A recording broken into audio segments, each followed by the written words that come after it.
নমস্কার বন্ধুরা, আমার চ্যানেলে আবারও একটি সহজ বিস্কুট রেসিপিতে তোমাদের অনেক অনেক স্বাগত। আজকে আমি একেবারে বাজারের মতো বিস্কুট তৈরি করে দেখাবো। বিস্কুট হবে খাস্তা মুচমুচে, খেতে হবে মজাদার, কোনো রকম ঝামেলা ছাড়াই। আশা করছি আজকের রেসিপিও তোমাদের অনেক ভালো লাগবে। ভালো লাগলে অবশ্যই লাইক, কমেন্ট এবং শেয়ার করবে। তাহলে চলো শুরু করি। এই মজার বিস্কুট তৈরি করার জন্য আমি সবার প্রথমে নিয়েছি 1 কাপ গরম দুধ। দুধটাকে খুব ভালো করে জাল করে নিয়েছি, আর গরম অবস্থায় নিতে হবে। দিয়ে দেবো 1 কাপ চিনি। 1 কাপ চিনি বলতে এখানে 200 গ্রাম চিনি নিয়েছি। আর দিয়ে দিলাম সামান্য লবণ, আর দিয়ে দিলাম অল্প একটু ভ্যানিলা। তো এই চিনিটাকে দুধের সাথে খুব ভালো করে মিশিয়ে একটা সিরাপ তৈরি করে নিতে হবে।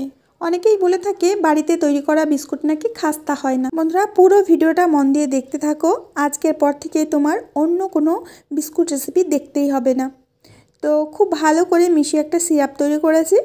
এখন একটা পাত্র নিয়েছি।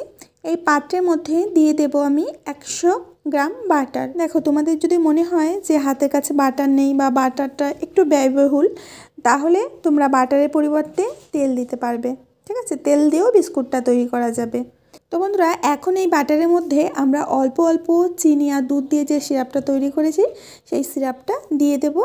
আর ধীরে ধীরে আমরা এইভাবে মিশিয়ে নেব। আর সিরাপটা কিন্তু অল্প অল্প করে বারবার করে দেবে, একসাথে দিয়ে দেবে না। যেহেতু এখন শীতকাল, বাটারটা গলতে কিন্তু সমস্যা হবে। এর জন্য অল্প অল্প করে দেবে, আর ধীরে ধীরে এইভাবে একটা ক্রিম তৈরি করে নিতে হবে। তো বন্ধুরা, এই দেখো, এটা হচ্ছে হ্যান্ড উইক্স। তো এটা নতুন ধরনের হ্যান্ড উইক্স, দোকানে দেখে আমার ভীষণই ভালো লেগেছিল। মানে একটা খেলনা টাইপের মনে হচ্ছে। তো বাচ্চাদের মতো এখন একটু খেলা করে নিই, মানে হ্যান্ড উইক্সটা চালিয়ে নিই এইভাবে।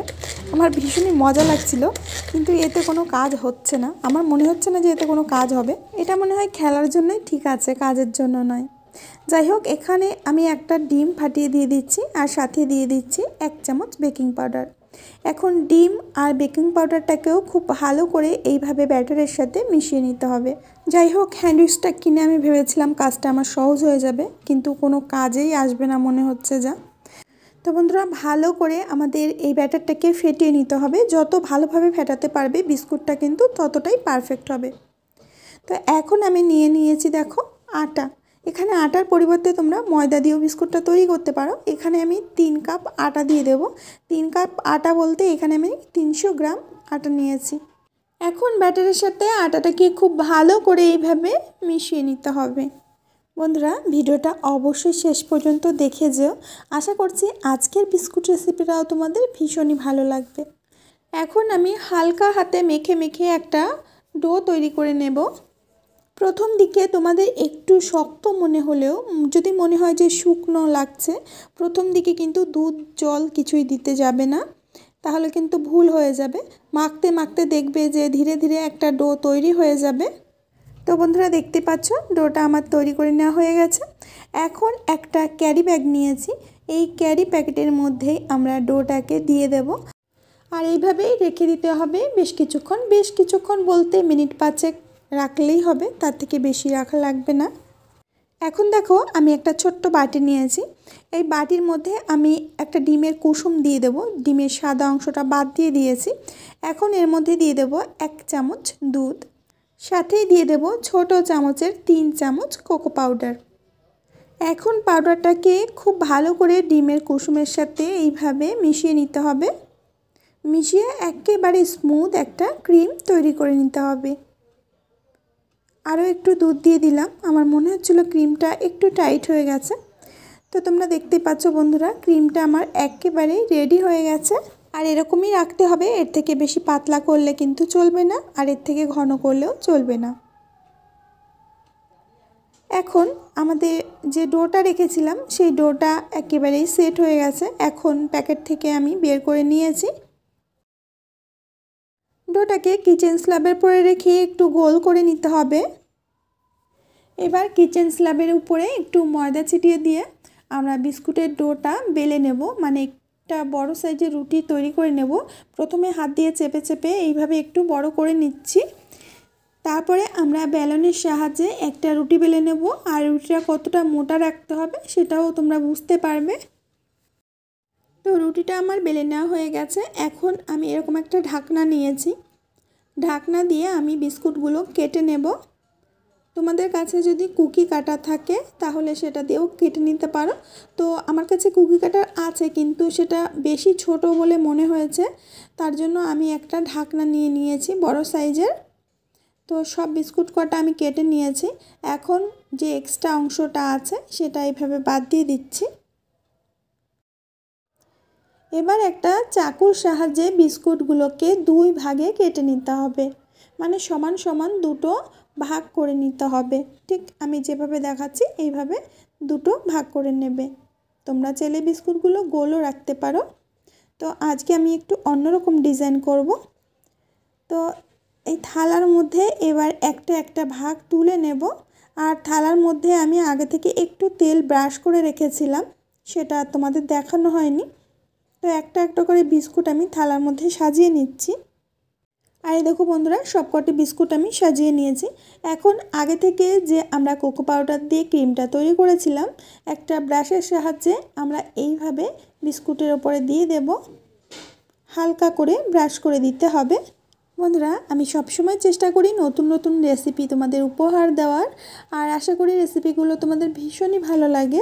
যদি ভালো লেগে থাকে অবশ্যই কিন্তু আমাকে কমেন্ট করে জানাবে। তো সবকটি বিস্কুটের উপরে এইভাবে আমি ক্রিম দিয়ে দিয়েছি, আর দেখতে কিন্তু খুব সুন্দর লাগছে।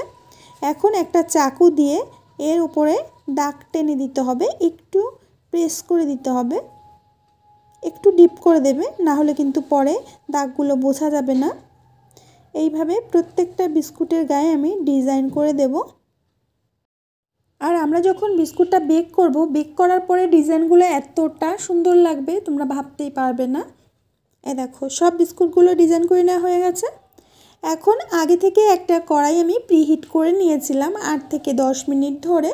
এখন ঢাকনা খুলে এর মধ্যে আমরা বিস্কুটের থালাটা বসিয়ে দেব। এবার ঢাকনা দিয়ে ঢেকে আমরা বেক করে নেব 40 থেকে 45 মিনিট। বন্ধুরা, আমি আগামীকাল রাতের বেঁচে যাওয়া আটা দিয়ে দুর্দান্ত একটা নাস্তা রেসিপি শেয়ার করতে চলেছি। আশা করছি তোমাদের ভীষণ ভালো লাগবে। রেসিপিটা দেখার অনুরোধ রইল। দেখো, অন্যদিকে মাইক্রো ওভেনে দেওয়ার জন্য আমি বিস্কুট সাজিয়ে নিয়েছি প্লেটের মধ্যে। তো চলো এখন আমি মাইক্রো ওভেনটা চালাবো। আগে থেকেই কুক হিট করে নিয়েছি। তো এখন আমি বেক মোডে যাচ্ছি। এই দেখো বেক মোডে গেলাম। তো বেক মোড আমি স্টার্ট করলাম। এখন আমি 180 ডিগ্রি সেট করে দেব। তোমরা দেখতেই পাচ্ছ 180 ডিগ্রি। তো এরপর আমি টাইম সেট করব। তো ধীরে ধীরে আমি এখানে টাইম সেট করে দেব। মোটামুটি 17 মিনিট আমি টাইম সেট করে দেব।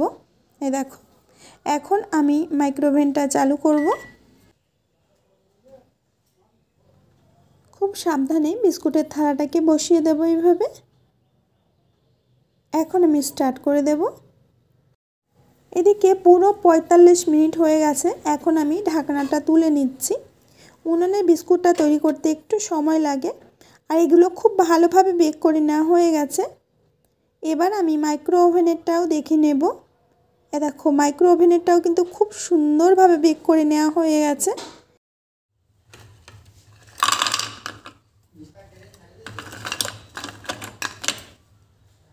আর এই দেখো বন্ধুরা, প্রত্যেকটা বিস্কুট দেখতে কতটা সুন্দর হয়েছে। এটা কিন্তু একেবারেই মার্কেটের মতো। দেখতে যেমন মার্কেটের মতো, খেতে কিন্তু মার্কেটের থেকেও বেশি স্বাদের। এখন একটা বিস্কুট তোমাদের আমি ভেঙে দেখাবো। তোমরা ভাঙাতেই বুঝতে পারছো যে এটা কতটা খাস্তা মুচমুচে হয়েছে। আর এগুলো মাইক্রো ওভেনে তৈরি করে নেওয়া বিস্কুট। এগুলো দেখতে কিন্তু দুর্দান্ত হয়েছে। এ দেখো। তো বন্ধুরা, খুব সহজ উপায়ে বাড়িতেই তোমরা তৈরি করতে পারবে একেবারে বাজারের মতো বিস্কুট। তো বন্ধুরা, আশা করছি আজকের বিস্কুট রেসিপিটা তোমাদের অনেক অনেক অনেক ভালো লেগেছে। ভালো লাগলে অবশ্যই আমাকে কমেন্টে জানাবে।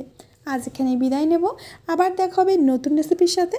ততক্ষণের জন্য সবাই ভালো থেকো, সুস্থ থেকো। কমেন্টে অবশ্যই জানিও যে আজকের রেসিপিটা তোমাদের কেমন লেগেছে।